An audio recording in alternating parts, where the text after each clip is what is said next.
Bom, pessoal, mais uma vez, sejam todos bem-vindos ao nosso estudo de escatologia bíblica. E hoje, especificamente, nós vamos falar a respeito da manifestação de Cristo e a implantação do seu reino milenar. Eu coloquei como subtítulo o reino milenar, a preparação para o perfeito estado eterno. Na realidade, eu poderia colocar outros subtítulos para se referir ou para me referir a esse período. Vocês já vão entender por que eu estou dizendo outros subtítulos, outros, né, no plural. Agora, o que interessa hoje é nós falarmos sobre a manifestação de Cristo e vamos começar também o assunto sobre o reino milenar de Cristo. Creio que não vai dar para nós terminarmos todo o assunto hoje, mas vamos começar para ganhar tempo.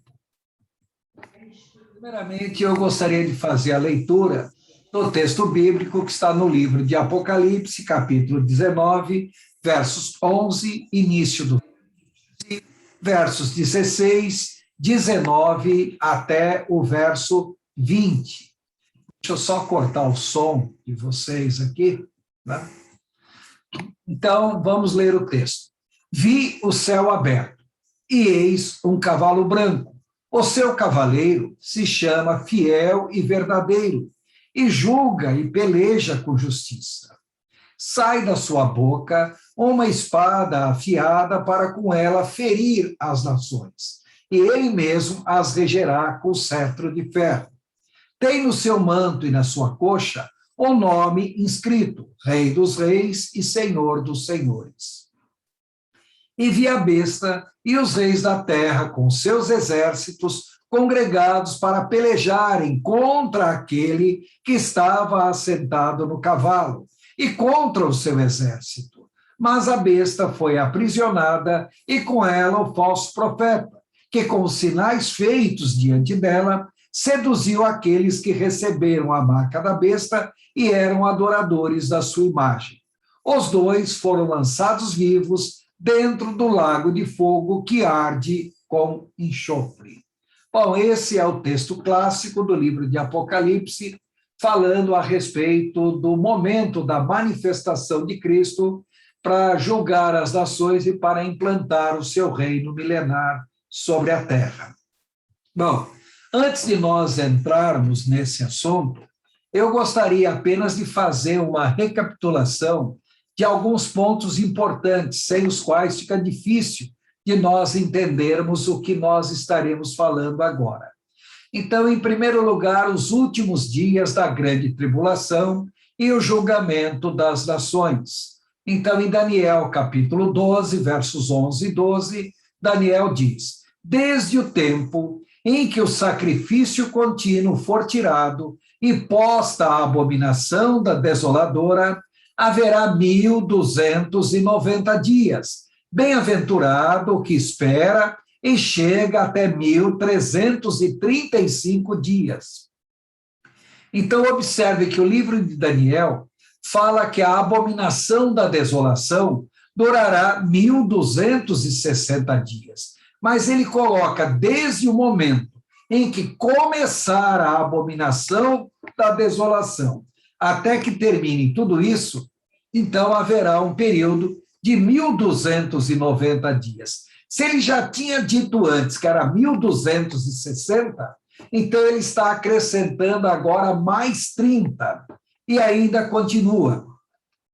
Bem-aventurado o que espera e chega até 1.335 dias. Em outras palavras, além dos 30 dias que foram acrescentados à grande tribulação, ele acrescenta mais 45 dias. Então, nessa tabela aí, só para vocês terem uma noção, assunto que nós já falamos, é só para reavivar na mente de vocês, então o chamado princípio das dores é o período que antecede a grande tribulação propriamente dito.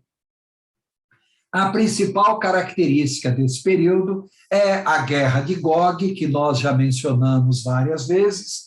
Esse chamado período, conhecido como o princípio das dores, se nós olharmos no livro de Ezequiel, capítulo 38, nós concluiremos que esse período vai ter uma duração de 3 anos e meio. Porém, a Bíblia não é clara com relação ao período do princípio das dores. Então, tem autores que colocam que é um período de curtíssima duração, outros colocam lá, são 40 anos. Olha, fica difícil nós fecharmos questão com relação a isso. Então, em princípio, como eu disse, se vocês lerem o livro do pastor Arthur Bloomfield, vocês vão ver que esse período em si, em princípio, terá duração de 3 anos e meio. Mas eu não estou fechando questão com relação a isso. Vocês estão vendo aqui a fofura da minha neta aparecendo na tela. Tá? Nesse chamado período do princípio das dores, então nós temos a guerra de Gog, e nesse período também nós temos o arrebatamento da igreja. É difícil dizer exatamente em que momento vai ocorrer o arrebatamento da igreja. Depois nós temos a grande tribulação propriamente dito, a primeira metade da grande tribulação, que corresponde aos 6 primeiros selos do livro de Apocalipse, com duração de 1.260 dias, ou seja, 3 anos e meio. Isso aqui não é, isso aqui é remédio, tá?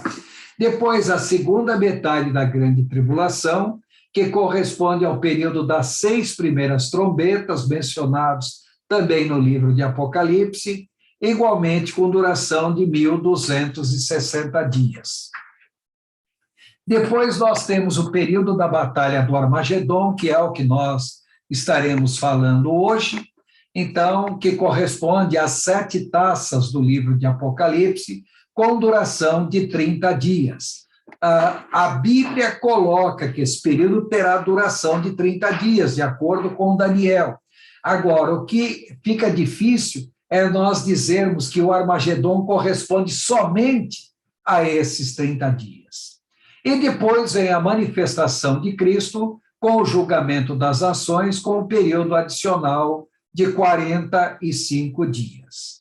Bom, na semana anterior, eu também mencionei para vocês sobre as pragas do livro de Apocalipse.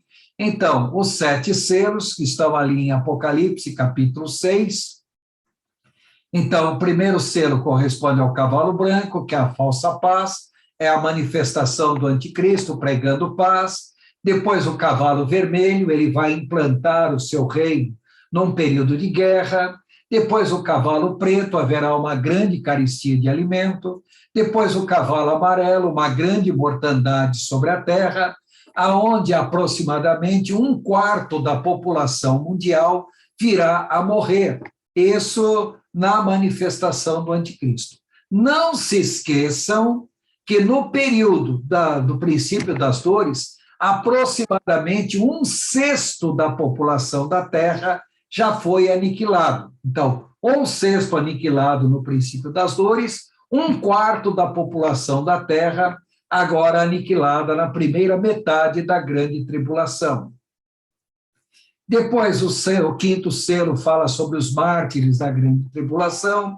O 6º selo fala sobre pragas naturais, como terremotos, chuva de pedras, o sol escurece, a lua transformada em sangue. E depois, o 7º selo, na realidade, anuncia as 7 trombetas.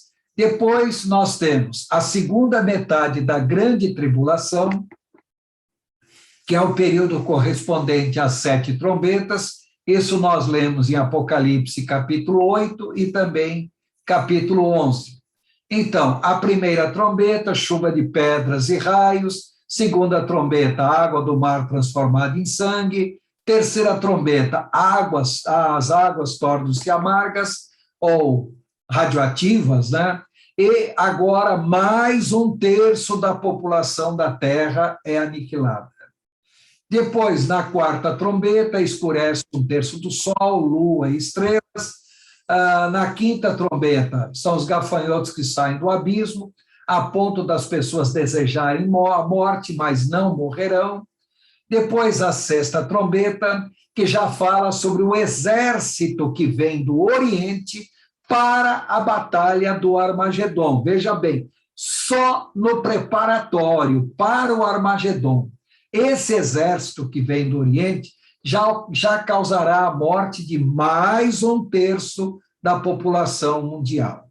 E depois a 7ª trombeta, que anunciam as 7 taças.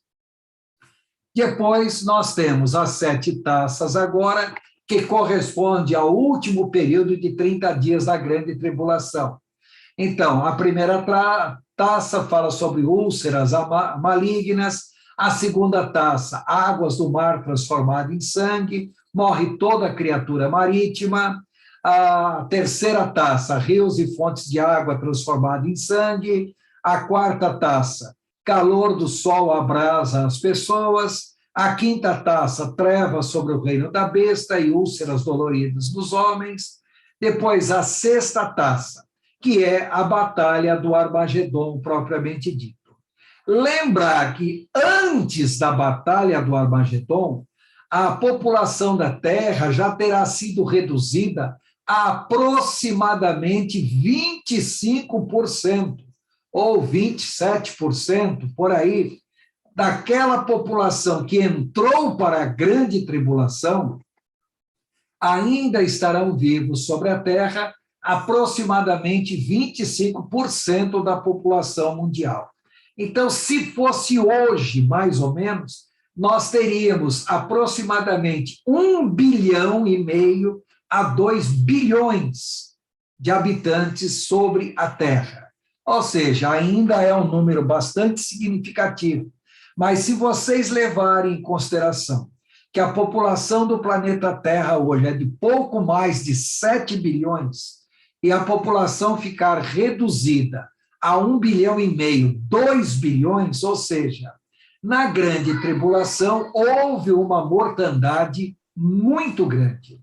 O que as pessoas não entendem é que a palavra tribulum quer dizer Deus passar o rastelo, Deus passar o rastilho, é Deus tirar a escória realmente, tirar o que não presta, de tal maneira que só vai sobreviver a tudo isso quem realmente prestar para poder entrar no reino milenar de Cristo. Nós já vamos falar sobre a batalha do Armagedon daqui a pouquinho.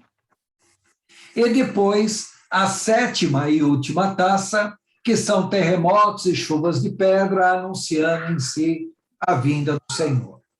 O que eu quero que vocês entendam nesse quadro?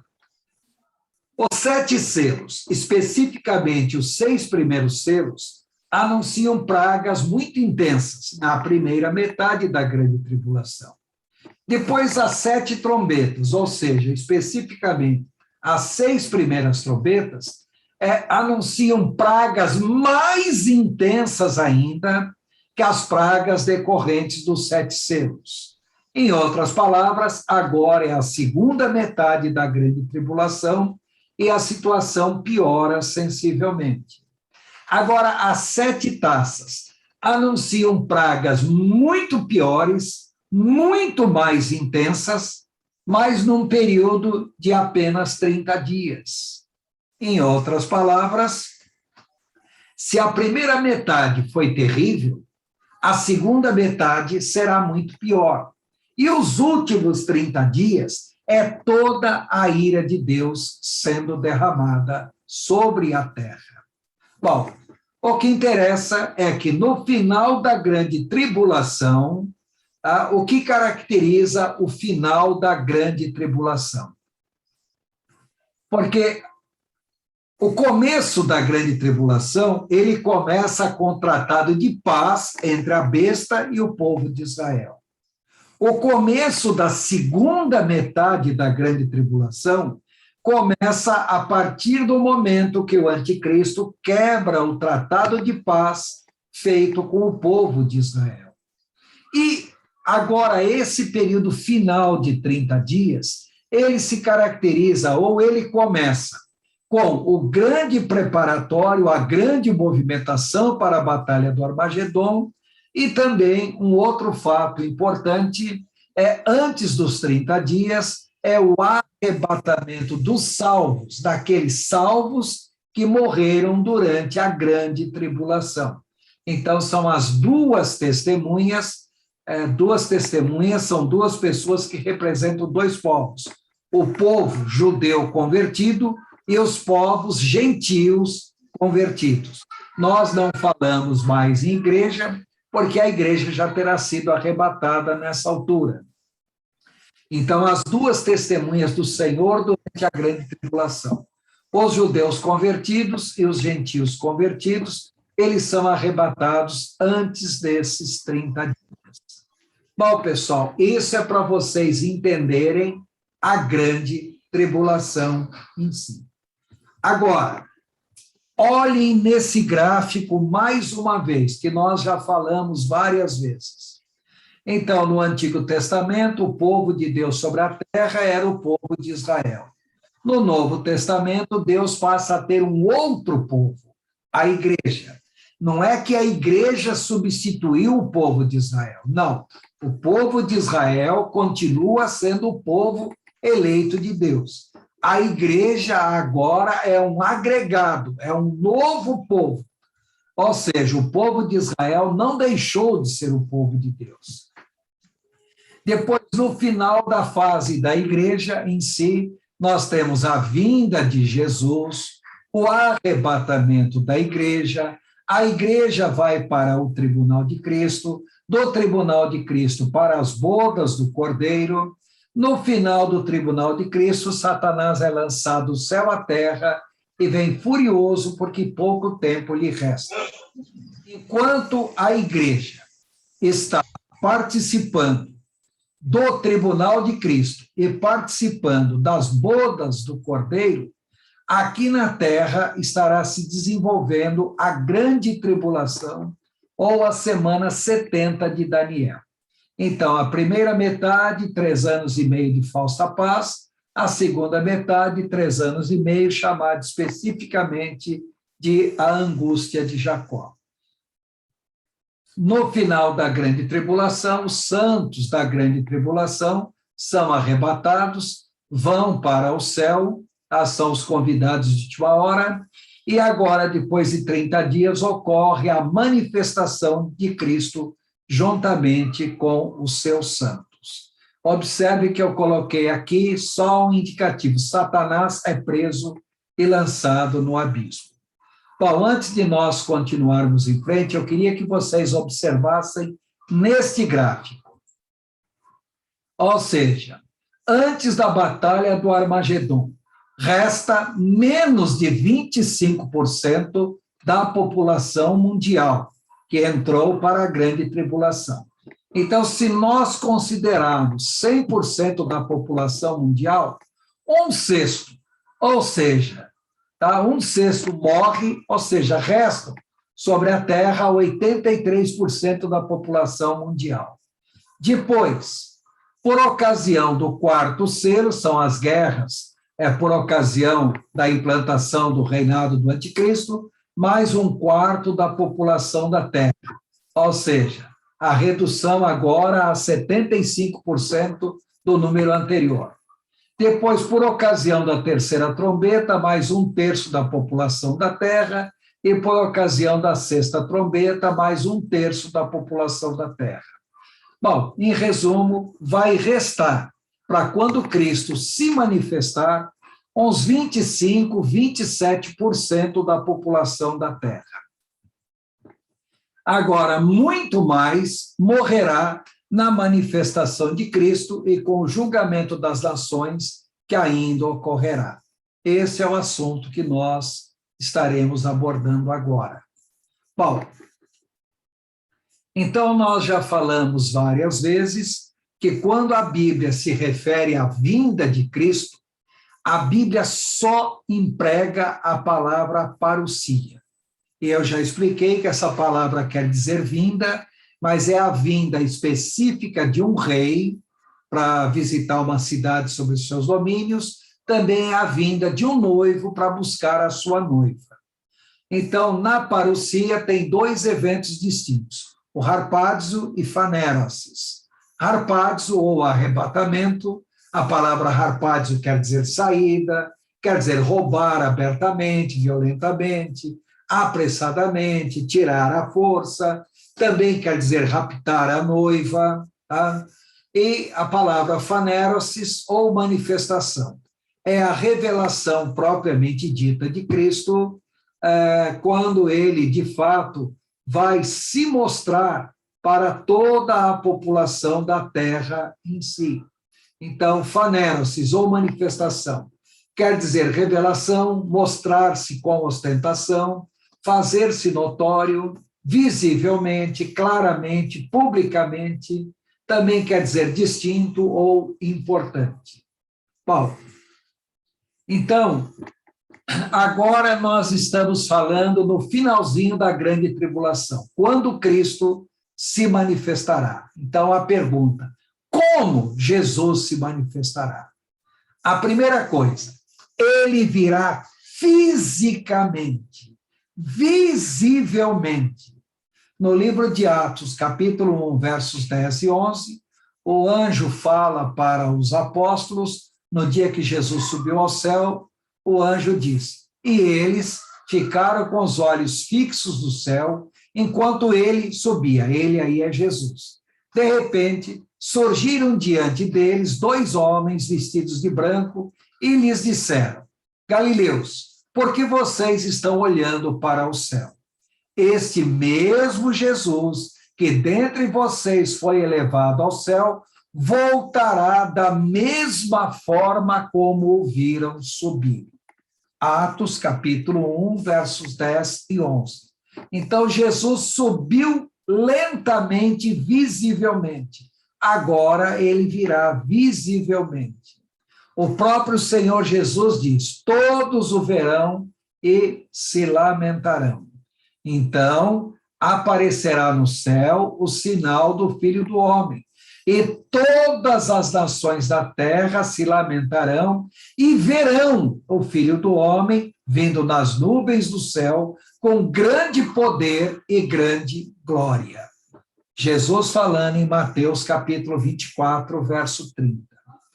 Parem para pensar, hoje em dia, com a televisão mostrando simultaneamente qualquer coisa que acontece no mundo, em qualquer lugar, pode ser assistido por todo mundo.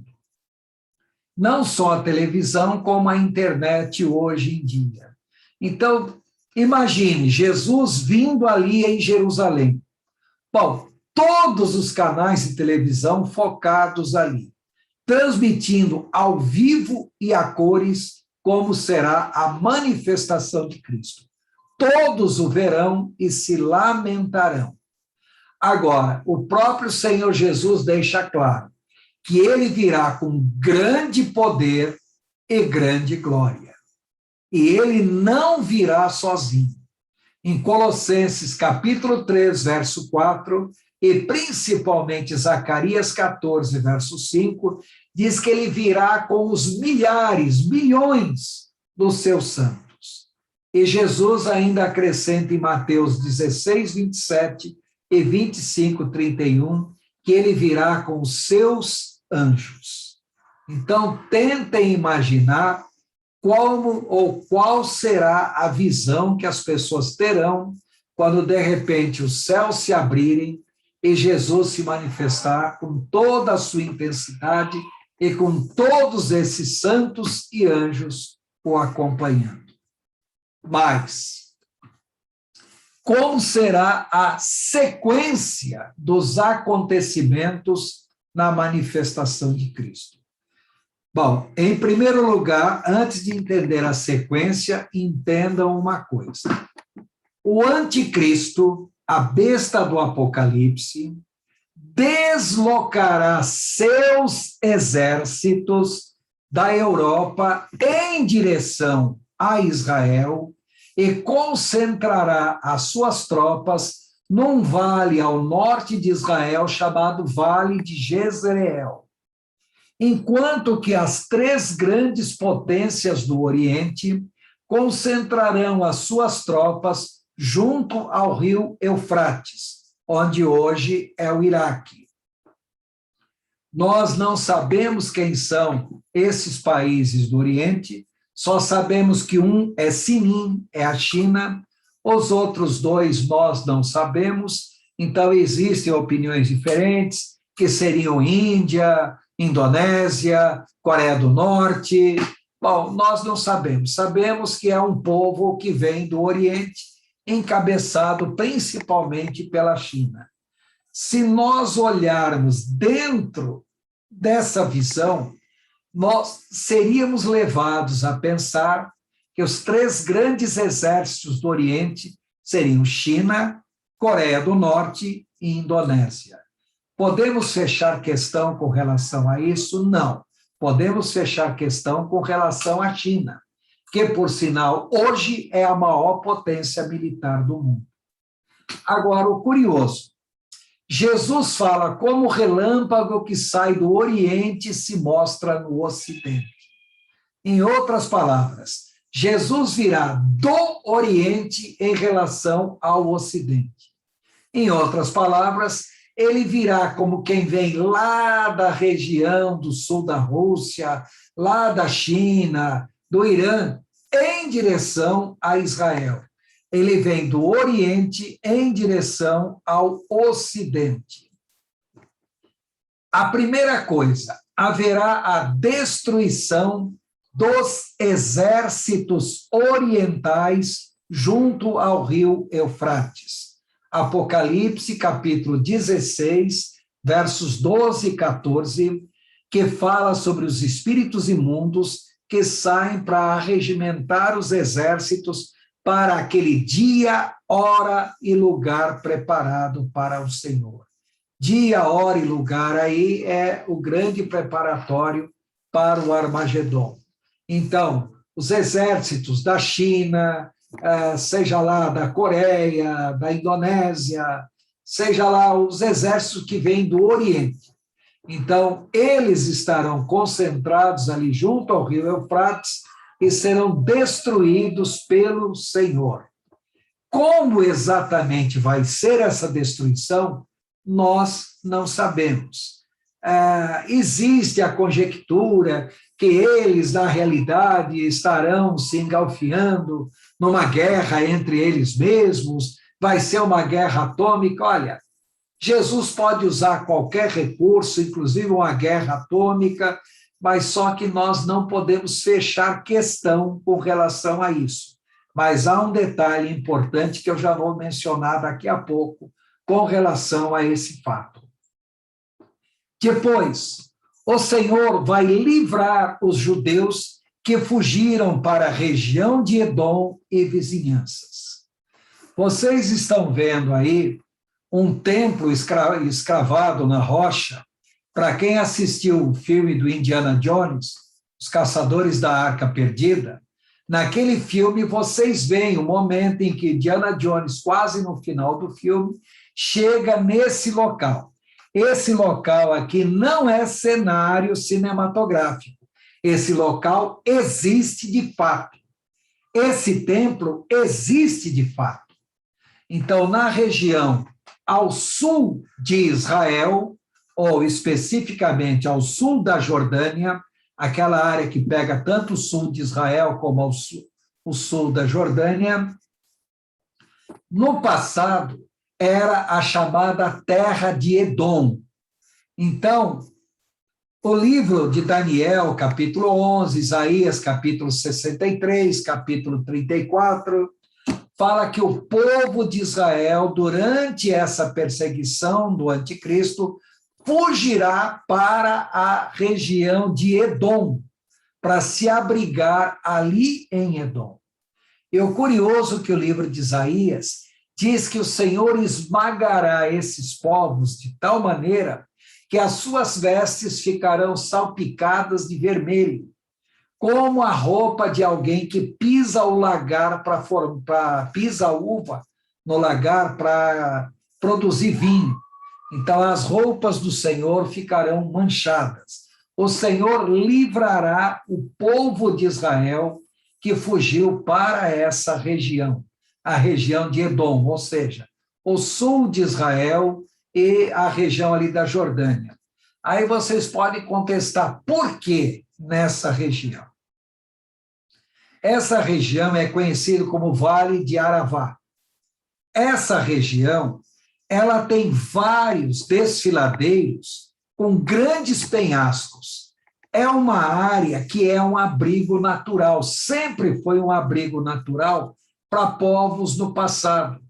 É uma área curiosa que, devido aos grandes desfiladeiros, mesmo que seja lançada uma bomba atômica naquele lugar, devido à profundidade dos desfiladeiros, uma área pode ser destruída com a bomba atômica, mas as outras áreas não seriam.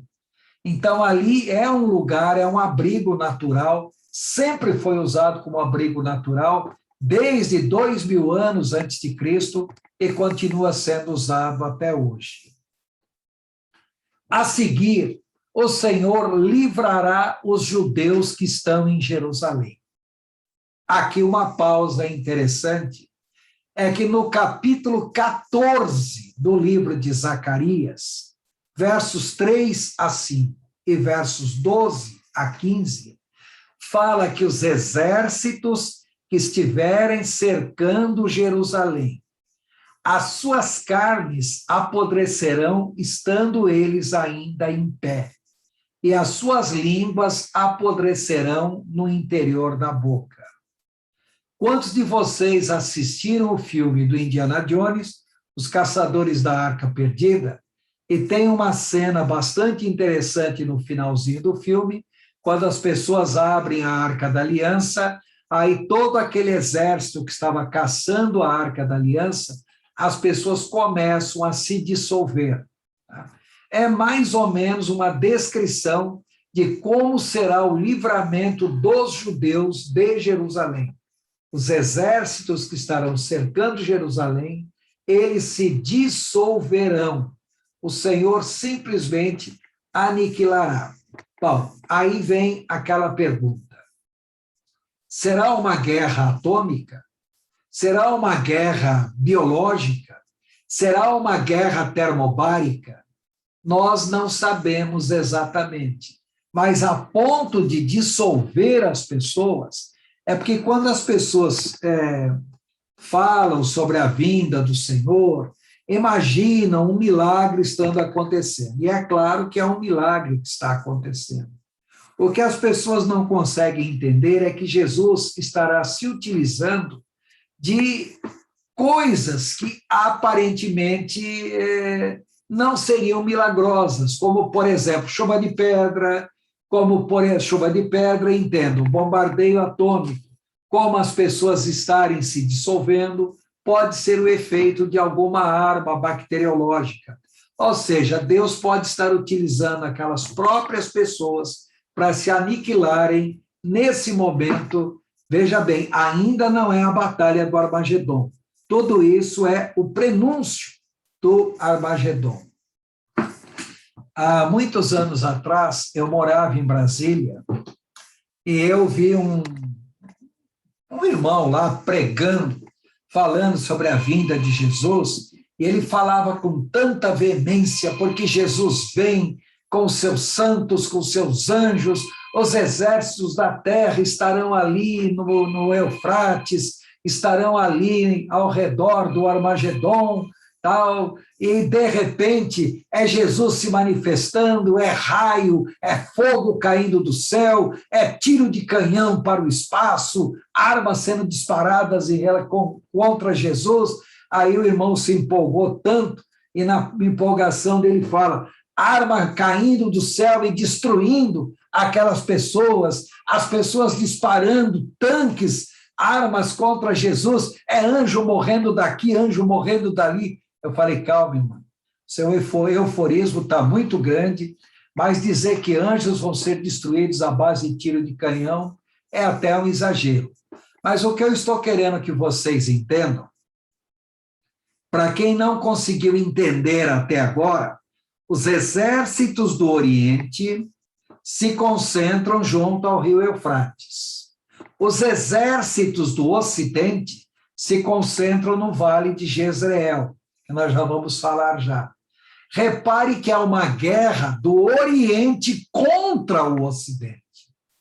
E nesse momento é que Jesus se manifesta. É óbvio que ele pode, de fato, estar utilizando essa aniquilação do Oriente contra o Ocidente e vice-versa. Então, ele pode? Pode. Agora, será que vai ser exatamente dessa maneira? Fica difícil de nós afirmarmos muita coisa sobre isso. Agora, os judeus, vendo tudo isso, finalmente aclamarão a Cristo como sendo o Messias de Israel. O Messias tão esperado, e eles gritarão com todas as forças: bendito o que vem em nome do Senhor. Mateus capítulo 23, verso 39. Em outras palavras, é o momento em que todos os judeus remanescentes reconhecerão que Jesus é o Messias de Israel. Continuando. Agora, a batalha do Armagedon. Ao norte de Israel, existe um vale muito grande, chamado Vale de Jezreel, também conhecido como Esdraelon. Esse vale tem aproximadamente uns 65 quilômetros de largura, de comprimento, e uns 40 quilômetros de largura. Ele vai desde a cidade de Haifa, ao norte do Monte Carmelo, até os montes da Galileia, até o Vale do Jordão. A palavra Jezreel quer dizer Deus semeia, porque é um vale muito fértil, um vale muito adequado para grandes plantações agrícolas. É um vale onde Israel produz muito do seu alimento desse vale, daí o nome Jezreel, Deus semeia. Este vale, ele é plano e só tem um pequeno monte nesse vale, chamado Monte Megido. Então, a palavra Armagedon, Ar quer dizer montanha. Então, Armagedon, montanha de Megido. O que a pessoa não consegue entender é que esse vale, pelo fato de ele ser plano e só ter essa pequena montanha, não é uma montanha muito alta, não, ela não chega nem a 100 metros de altura. Mas num vale totalmente plano, uma montanha de 100 metros de altura permite uma visão muito boa desse vale. E no passado, esse vale foi usado como campo de batalha natural entre vários exércitos, desde a época dos faraós do Egito, 2000 anos antes de Cristo, ao longo da história, foi usado como campo de batalha pelos cruzados, pelos turcos otomanos. Grandes batalhas da humanidade foram travadas nesse local. E todos os exércitos, quando lutavam nesse local, os comandantes em si ficavam no alto desse Monte Megido, porque permitia uma visão panorâmica de tudo que estava acontecendo no campo de batalha. Se vocês forem nesse Monte Megido, num dia de sol claro, dá para vocês enxergarem a quilômetros de distância. Eu, quando estive nesse monte, foi um dia assim, bem ensolarado, bem claro, dá para a gente, do alto desse monte, enxergar o vale do Rio Jordão, a oriente, dá para enxergar até as águas do mar Mediterrâneo ao ocidente. Então, é um lugar muito plano, e esse monte em si é chamado Monte Megido, Ar-Megidon. Tá? Então, Ar é montanha, Meg quer dizer lugar, e Edom, tropas. Então, é montanha do lugar de tropas. Então, é um campo de batalha natural. Então, antes da batalha do Armagedon, a população mundial estará reduzida a aproximadamente 25, 27% daqueles que entraram para a grande tribulação. Nessa batalha do Armagedon haverá uma grande mortandade, ou dos exércitos do Oriente contra o Ocidente e vice-versa, ou do Senhor contra todos esses exércitos. De tal maneira que no final da batalha do Armagedon, a população mundial estará reduzida a aproximadamente 10%, alguns autores falam 2%, em relação àqueles que entraram para a grande tribulação. Aí vocês entendem o significado de tribulação. Deus passar o rastelo, passar o rastilho. Se fosse hoje, entendam que a população da Terra, de 7 bilhões de habitantes, estaria reduzida, após essa grande batalha do Armagedon, a aproximadamente uns 500 milhões. Ou seja, a batalha do Armagedon é o símbolo máximo do juízo de Deus contra a humanidade incrédula. O Senhor pegará as 2 bestas do Apocalipse e elas serão lançadas vivas no lago de fogo e enxofre, que a Bíblia chama de Guerrena ou Geena. Tá? Então, os 2 primeiros habitantes do inferno, o quinto dos infernos propriamente dito, o lago de fogo e enxofre, é um lugar preparado para o diabo e seus anjos. Ninguém mora lá, Satanás nunca morou nas profundezas do inferno e tem medo de saber que um dia será lançado nesse local. Os 2 primeiros habitantes do lago de fogo e enxofre serão as 2 bestas do Apocalipse. Apocalipse, capítulo 16, verso 20. Tá?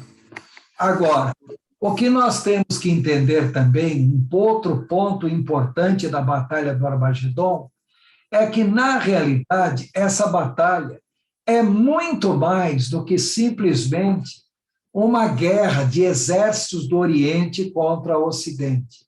Na realidade, no livro de Apocalipse, capítulo 16, fala sobre seres espirituais malignos que estarão lutando ou diretamente ou indiretamente, utilizando os exércitos ímpios, estarão em luta também. Então, essa batalha do Armagedon, ela é algo que vai muito além do aspecto humano.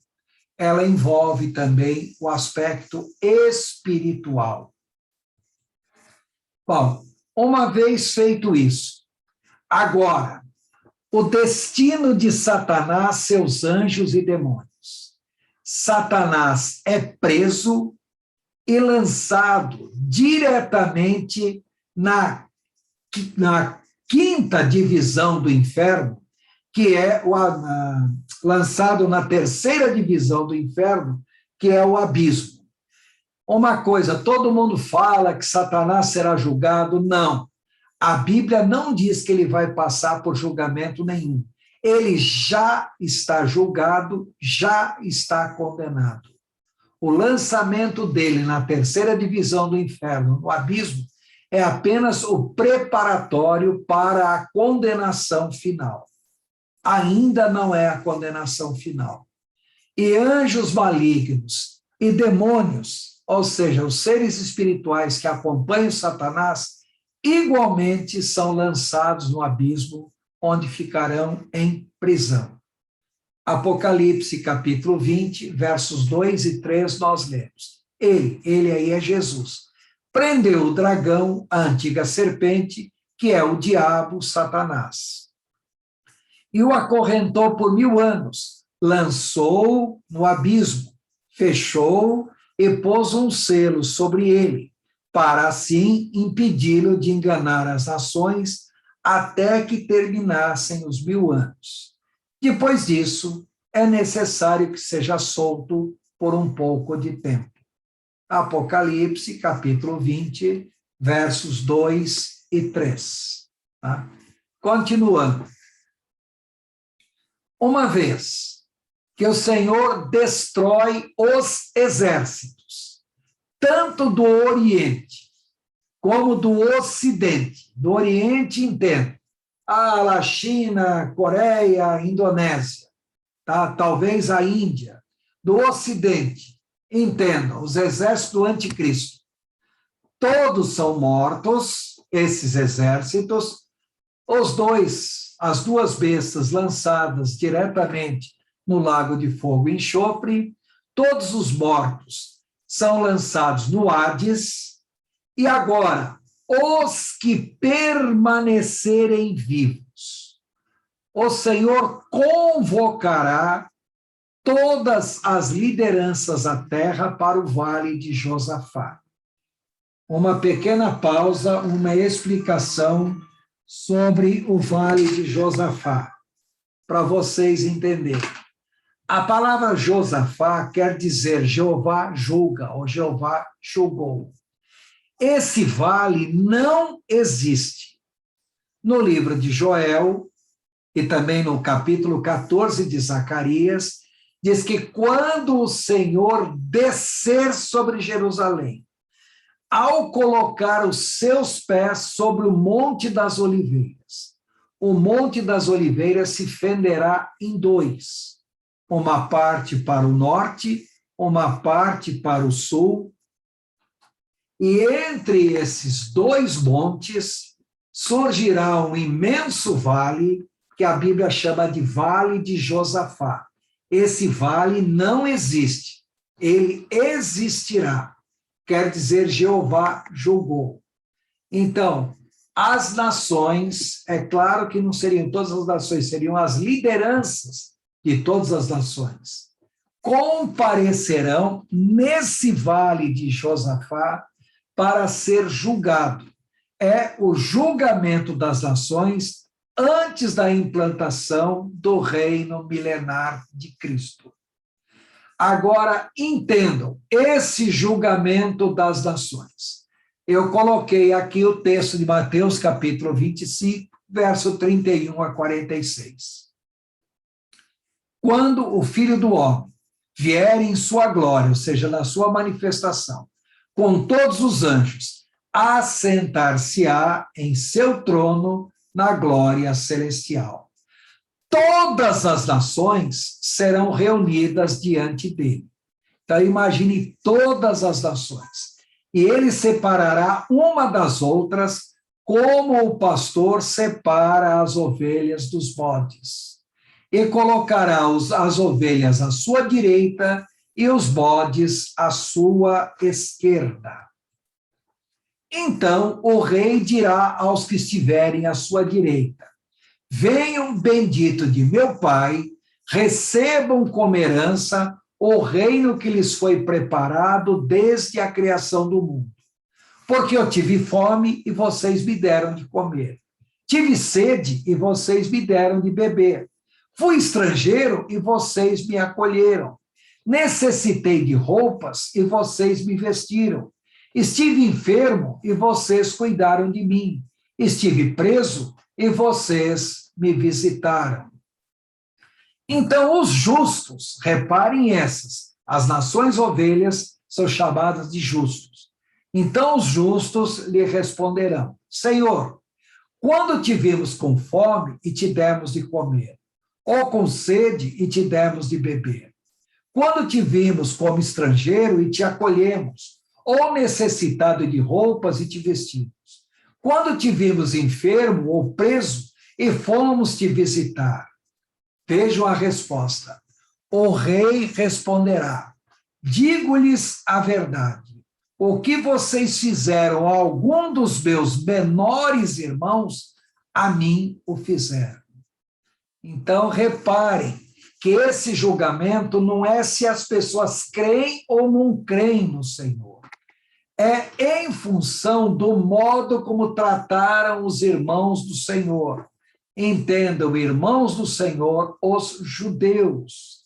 Agora é um julgamento não em função da fé, mas em função das obras praticadas em relação ao povo de Israel. E continuando. Então ele dirá aos que estiverem à sua esquerda: malditos, apartem-se de mim para o fogo eterno, preparado para o diabo e seus anjos. Porque eu tive fome e vocês não me deram de comer. Tive sede e nada me deram para beber. Fui estrangeiro e vocês não me acolheram. Necessitei de roupa e vocês não me vestiram. Estive enfermo e preso e vocês não me visitaram. Tá? Continuando. Eles também responderão: Senhor, quando te vimos com fome, ou com sede, ou estrangeiro, ou necessitado de roupas, ou enfermo, ou preso e não te ajudamos? Ele responderá: digo-lhes a verdade, o que vocês deixaram de fazer, algum destes mais pequeninos, também a mim deixaram de fazer. E estes irão para o castigo eterno, mas o justo para a vida eterna. Então, pegando esse texto de Mateus, capítulo 25, verso 31 em diante, vamos ver algumas observações sobre esse julgamento chamado de julgamento das nações. Em primeiro lugar, o que nós temos que entender? Quem será o juiz? Em Apocalipse, capítulo 19, verso 11, diz que ele julgará as nações e julgará com vara de ferro. Ou seja, vara de ferro aí, para quem já trabalhou no campo, sabe o que é um aguilhão. Aguilhão é uma haste comprida com uma ponta de ferro que o boiadeiro usa para cutucar o boi, para fazer o boi andar. Tá? Então, ele julgará as nações com grande aguilhão. Os anjos congregarão as nações no vale de Josafá. Em Joel, capítulo 3, versos 12 a 14, diz que o Senhor ordenará aos seus anjos para que congreguem as nações nesse vale, o vale de Josafá. As nações serão divididas em 3 grupos. Primeiramente, os irmãos, ou os pequeninos irmãos, são os judeus. Nações ovelhas, são as nações que trataram bem o povo de Israel. Nações bodes, são nações que trataram mal o povo de Israel. Portanto, o fator principal a ser considerado não é a fé, não é se creem ou não creem no Senhor, mas é o tratamento dado ao povo de Israel. Ao longo da história da humanidade, nós sempre tivemos nações que trataram muito bem ao povo de Israel. Por exemplo, a Inglaterra, Estados Unidos, são nações que, de modo geral, trataram muito bem o povo de Israel. As nações do norte da Europa. Tá? Por outro lado, algumas nações, historicamente, sempre trataram mal o povo de Israel. Como, por exemplo, Portugal, Espanha, Itália, os países balcânicos, os países islâmicos, de modo geral. Então, reparem agora que não muita gente pensa as nações como elas trataram o povo de Israel ali na grande tribulação. É claro que é no período da grande tribulação, mas as nações na grande tribulação estarão espelhando o modo como sempre trataram o povo de Israel. Então, algumas nações sempre trataram bem, outras sempre trataram mal. E outras nações, como é o caso do Brasil, sempre foram ambíguas. Então, ora tratam bem, ora tratam mal. Reparem que há pouco tempo atrás nós tínhamos um governo no Brasil que era claramente pró-palestino e anti-israelense. Hoje nós temos um governo que não é contra os palestinos, mas dá prioridade ao povo de Israel em si. Então, é para vocês verem que o modo como as nações sempre trataram o povo de Israel, isso ficará mais claro durante o período da grande tribulação, propriamente dito. o resultado do julgamento. Os irmãos e as nações ovelhas entrarão no reino de Cristo. As nações bodes serão condenadas. Agora, temos aqui que fazer uma observação importante. Algumas nações sempre trataram bem o povo de Israel. Mesmo que dentre essas nações tenham pessoas que tenham tratado mal ao povo de Israel, mas são nações que se caracterizam pelo tratamento correto, adequado ao povo de Israel. Tá? Agora, por outro lado, algumas nações sempre trataram mal o povo de Israel. Mas dentro dessas nações sempre teve pessoas que trataram bem o povo de Israel. Quem assistir o filme A Lista de Schindler, mostra Schindler, Oskar Schindler, um alemão, durante a Segunda Guerra Mundial, os alemães tratando mal, matando os judeus à torta e à direita, mas tinha um alemão ali que protegia o povo de Israel. Então, nós temos que entender que as nações ovelhas, elas serão poupadas e entrarão no reino de Cristo. Apesar disso, nós temos que entender que algumas pessoas das nações ovelhas acabarão sendo condenadas. As nações em si, não, pessoas isoladas dessas nações. A mesma coisa nós podemos falar das nações bodes. Algumas pessoas, as nações bodes serão condenadas em si, porém, muitas pessoas dessas nações trataram bem o povo de Israel e, por isso, serão beneficiadas. Atenção, é importante considerar que nós não estamos falando aqui, nem de maneira direta, nem de maneira indireta, sobre o tratamento ao povo de Israel, isso associado à fé que as pessoas têm ou deixam de ter. Nós estamos falando sobre tratamento ao povo em si. Em outras palavras, algumas pessoas poderão até sobreviver a esse período, mas pessoas que de alguma maneira seriam indignas do reino de Cristo. Mas agora nós não estamos considerando o fator fé, não estamos considerando o fator salvação, nós estamos considerando o fator tratamento ao povo de Israel. Então, entendam, tá? Que para o milênio, nós teremos muitos sobreviventes da grande tribulação que entrarão para o milênio. Ou seja, todas as nações que existem na Terra hoje em dia, elas sobreviverão em maior ou menor intensidade e entrarão para o reino milenar de Cristo. Tudo bem? Uma pausa, uma explicação extremamente importante nesse ponto. Lá na Inglaterra, em pleno século XVII, surgiu uma linha de interpretação doutrinária que recebeu o nome de pós-milenismo, e uma outra linha de interpretação que é o pós-tribulacionismo.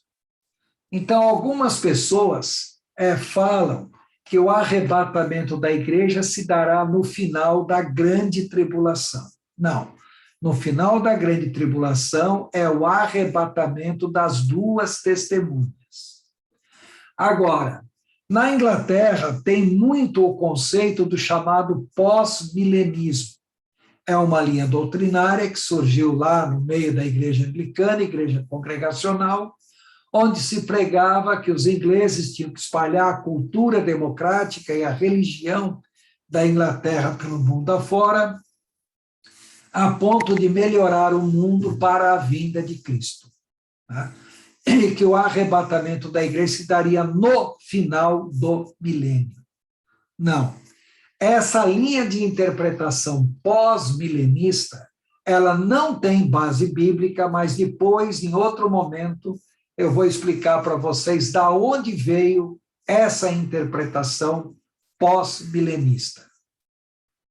Agora, o que eu quero chamar a atenção é para a interpretação pós-tribulacionista.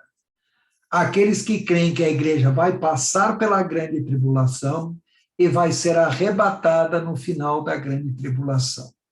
E argumentam que o arrebatamento vai se dar no final da grande tribulação por causa do arrebatamento das duas testemunhas.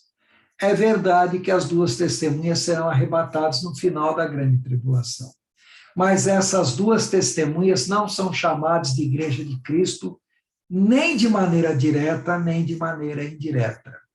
Então, associar o arrebatamento da igreja ao arrebatamento das duas testemunhas é uma forçação de interpretação.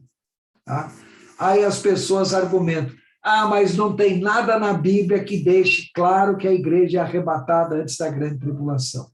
Por isso que eu fiz um estudo anterior com vocês, razões pelas quais se crê que a igreja é arrebatada antes da grande tribulação. Eu não vou repetir isso agora, mas basta vocês olharem num dos nossos estudos anteriores que nós argumentamos sobre as 10 razões pelas quais se crê que a igreja não vai passar pela grande tribulação. Bom, o fato é que a grande tribulação termina, ocorre o arrebatamento das duas testemunhas. Após isso, há um período de 30 dias que corresponde à Batalha do Armagedon. Tá?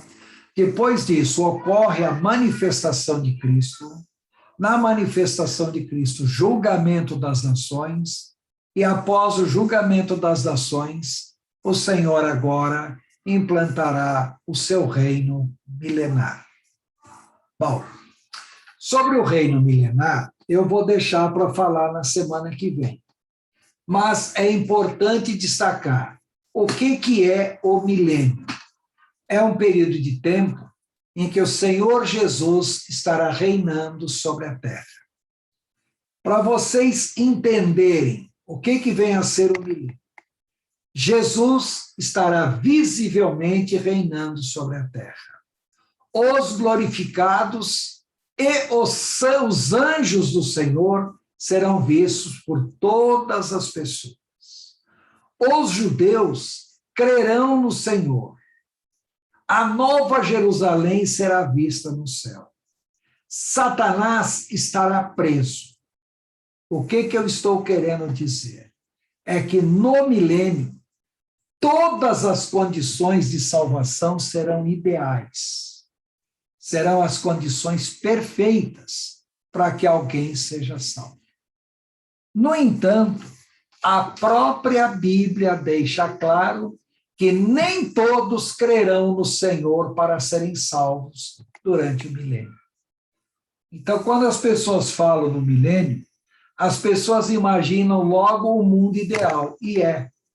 Porque as pessoas não conseguem entender que o milênio é um período em que Deus estará provando o homem para mostrar ao homem que o homem é mau porque é mau por natureza. O homem peca porque quer pecar. O homem não peca porque Satanás tenta. Satanás apenas sabe a fraqueza e ajuda. Porque durante o milênio Satanás estará preso e não vai poder tentar ninguém. E ainda assim, muitas pessoas não crerão no Senhor. Em outras palavras, a finalidade do milênio é provar que o homem é mau porque o homem é mau por natureza. Retrocedendo, vocês conseguem entender agora por que o julgamento das nações não é um julgamento segundo a fé, mas é um julgamento segundo o tratamento dado pelas pessoas ao povo de Israel. Muitas pessoas podem tratar bem o povo de Israel e não quer dizer que creem no Senhor. Então, essas pessoas que tratarem bem ao povo de Israel entrarão para o milênio, para o reino milenar de Cristo. Não quer dizer, de maneira nenhuma, que sejam pessoas que têm fé no Senhor Jesus Cristo. Não, serão pessoas que trataram bem ao povo de Israel. porque durante o milênio haverá incredulidade e muito intensa. Assunto que nós falaremos na semana que vem. Bom, pessoal, devido ao horário, já que nós temos horário para encerrar, tá? Alguém tem alguma pergunta a fazer até esse ponto? Sobre o milênio, eu vou deixar para falar na semana que vem. Alguém tem algum questionamento, alguma colocação, quer algum esclarecimento em algum ponto? Aproveitem, falem agora. Pois não, Evelyn? Eu tenho, pastor. Em relação ao final da grande tribulação, o senhor comentou que daí os santos da grande tribulação vão ser ressuscitados, né? Sim. Santos da grande tribulação. Mas durante a grande tribulação, os que forem morrendo, eles vão... Está meio confuso. Eles vão morrer e vão tá esperando para o novo corpo. Apocalipse capítulo 6, que nós comentamos na semana anterior. Aqueles que vierem a morrer durante a grande tribulação, suas almas, espíritos, irão diretamente ficando abaixo do trono de Deus, aonde glorificarão ao Senhor o tempo todo, e o Senhor dirá para eles apenas para eles aguardarem até que o número dos seus conservos se completem. Então, veja bem, durante a grande tribulação, a igreja está no tribunal de Cristo ou a igreja está nas bodas do Cordeiro. Esses que estiverem morrendo salvos durante a grande tribulação, almas e espíritos também na presença do Senhor. Eles ainda não estarão em corpo, alma e espírito. Lembrar que a palavra ressurreição, re quer dizer de novo, sui quer dizer o próprio e erécio quer dizer corpo em pé. Então, ressurreição é o próprio corpo voltar à vida novamente. Então, essas pessoas estarão no céu em alma e espírito. No final da grande tribulação, eles ressuscitam. Vejam bem, eles já estão no céu, em alma e espírito. Eles ressuscitarão agora, ou seja, corpo, alma e espírito, e vão para o céu. Tá? Por quê? A pergunta da Evelyn tem uma razão de ser e é bom que vocês observem um aspecto interessante, que nós falaremos posteriormente. Os santos do Antigo Testamento, aqueles que morreram crendo no Senhor, no Antigo Testamento, até aquele ladrão que morreu crendo em Jesus, lá na cruz, todos fazem parte da antiga aliança. Eles já morreram, já ressuscitaram, Mateus capítulo 27, versos 52 a 53. Então, os santos do Antigo Testamento já estão no céu em corpo, alma e espírito. Os santos da nova aliança estão no céu em alma e espírito, não estão com corpo. No dia que Jesus vier buscar a sua igreja, Colossenses capítulo 3, verso 4, Apocalipse, 1 aos Tessalonicenses, capítulo 4, verso 17 ou 16, o Senhor virá com os santos da nova aliança buscar os santos da nova aliança. Os que morreram em Cristo ressuscitarão primeiro. Os vivos serão transformados. Então, quem hoje morre crendo no Senhor já está no céu em alma e espírito. No arrebatamento da igreja, o Senhor virá buscar os corpos desses que já morreram crendo em Cristo e também os que estiverem vivos no momento. Irão para o céu em corpo, alma e espírito. Então, e aí nós temos agora os santos da grande tribulação, morrendo crendo no Senhor durante a grande tribulação. Em alma e espírito estarão abaixo do trono de Deus. Apocalipse capítulo 6. No final da grande tribulação, eles ressuscitam. Tá? Então, estarão no céu em corpo, alma e espírito. Observe que nós temos 3 grupos de salvos: santos da antiga aliança, chamados de amigos do noivo, a igreja, que são os santos da nova aliança, tá? A noiva de Cristo, e os santos da grande tribulação, que são os convidados de última hora que chegam para a festa das bodas do Cordeiro.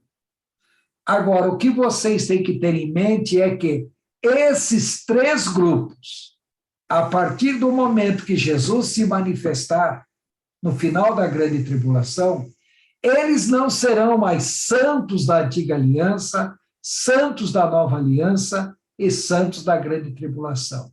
Eles serão chamados de os glorificados. Tá? Então, os glorificados, todas as pessoas que creram no Senhor, desde lá da morte de Abel, lá na saída do Jardim do Éden, tá? Até aqueles que ressuscitarem por ocasião do finalzinho da grande tribulação. Esses são os glorificados. Os glorificados não se casam, não se dão em casamento. Ficou claro? Agora, os que sobreviverem à grande tribulação. Não estou falando de glorificados, estou falando de homens e mulheres normais que entraram na grande tribulação, trataram bem o povo de Israel, sobreviveram à grande tribulação, e agora, após a manifestação de Cristo, o julgamento das nações, esses entram para o reino milenar de Cristo. Entendam, serão homens e mulheres normais, não são glorificados, são homens e mulheres normais que entrarão no reino milenar de Cristo, casarão, gerarão filhos, que crescerão, casarão, gerarão filhos, e assim por diante. Os glorificados não se casam, não se dão em casamento. Os homens e mulheres normais que sobreviverem à grande tribulação não são glorificados.